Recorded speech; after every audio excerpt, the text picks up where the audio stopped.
Oke, kembali lagi bersama saya di Villa dan kali ini saya ada informasi yang sangat menarik sekali untuk kita ulas bersama atau untuk kita bahas bersama pemirsa. Di mana saat ini ya kan gelombang protes dunia itu terus menyuarakan penolakan mereka atas rencana dari Donald Trump yang ingin menyingkirkan warga Palestina dari tanah mereka sendiri, yaitu di Gaza. Mulai dari demonstrasi, pendapat para pengamat geopolitik dunia hingga para pemimpin dunia. Semuanya itu mayoritas berpendapat bahwa apa yang ingin dilakukan oleh Donald Trump itu tidak masuk akal. Tercatat hingga saat ini sudah lebih dari 21 negara ya kan menyatakan penolakan atas rencana yang disebut melanggar hukum internasional itu. Termasuk dari dua raksasa dunia, yaitu ada Rusia dan ada Cina yang kali ini bersuara tegas pemirsa. Nah, tekanan pun diberikan kepada Donald Trump ya kan tak terkecuali dari dalam negeri mereka sendiri. Menariknya sebuah pidato dari mantan tentara Amerika pun ya itu menarik perhatian sekali, dan di video ini kita akan ulas kenapa Palestina itu layak untuk bertahan di rumahnya sendiri.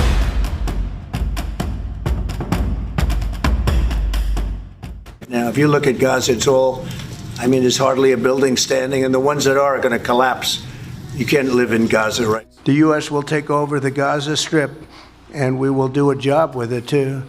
We'll own it and be responsible for dismantling all of the dangerous unexploded bombs and other weapons on the site, level the site and get rid of the destroyed buildings, level it out, create an economic development that will supply unlimited numbers of jobs and housing for the people of the area. Setelah kehancuran yang luar biasa di kota Gaza, usai 15 bulan ya kan dibombardir oleh jet tempur dan banyak bom Israel yang sebagian besar senjatanya itu kan berasal dari negara sekutunya, yaitu Amerika.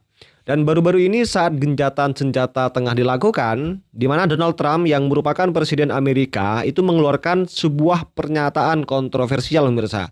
Seolah-olah keluar jadi pahlawan.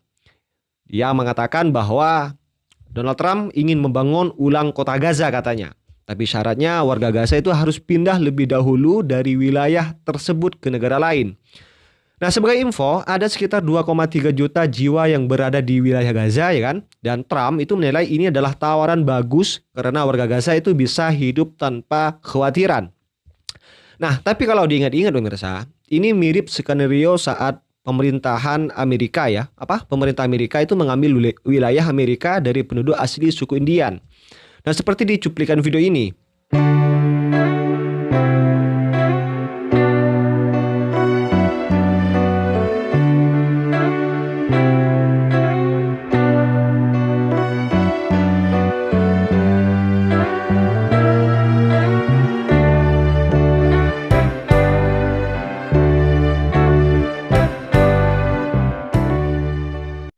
Itu mereka berkata manis hanya untuk memiliki tanah suku Indian.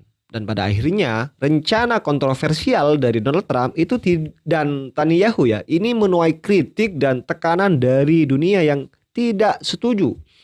Para pemimpin dunia baru-baru ini menjelaskan bahwa mereka menolak rencana Amerika untuk memindahkan penduduk Gaza dari tanah mereka sendiri. Semuanya itu menolak. Tercatat tinggal saat ini 21 negara lebih ya telah menjelaskan penolakan pada rencana Trump, seperti Cina, ada Turki, ada Spanyol, ada UK, ada Perancis, ada Jerman, ada Saudi Arabia, dan juga ada Brazil, ada Italia ya kan, ada Irlandia, ada Skotlandia, ada Rusia, ada Indonesia, ada Malaysia, dan masih banyak lainnya termasuk Iran pemirsa. Di mana dalam interviewnya ya Presiden Brazil Lula bahkan mengecam rencana Donald Trump tersebut dan menilai jika yang seharusnya itu mengurus itu Gaza sendiri, bukan Amerika. Bukanlah Amerika kata Presiden Brazil, tapi yaitu Palestina. Lula juga mengatakan jika Amerika lah penyebab dari kehancuran di Gaza dan tak seharusnya mereka sok peduli pada Gaza. Nah, itu kata Presiden Brasil. Então não tem sentido o presidente dos Estados Unidos se reunir com o presidente dos Estados Unidos, de Israel, o Netanyahu, e dizer, olha, nós vamos ocupar Gaza e vamos recuperar Gaza e vamos morar em Gaza, e os palestinos vão para onde? Aonde que eles vão viver? Qual o país deles? O que aconteceu em Gaza foi um genocídio e eu, sinceramente, não sei se os Estados Unidos, que faz parte de tudo isso, seria, sabe, o país para tentar cuidar. Nah, selain itu ada Keir Starmer ya, Menteri Utama Britania yang menyatakan jika mereka mendukung solusi dua negara dibandingkan mengusir warga Gaza dari tanah mereka seperti yang disampaikan oleh Donald Trump. Must be allowed to rebuild, and we should be with them in that rebuild on the way to a two-state solution.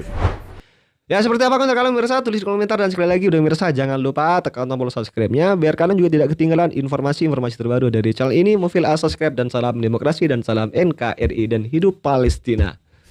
My name is Alan Shabaro. I was with 3rd Special Forces Group.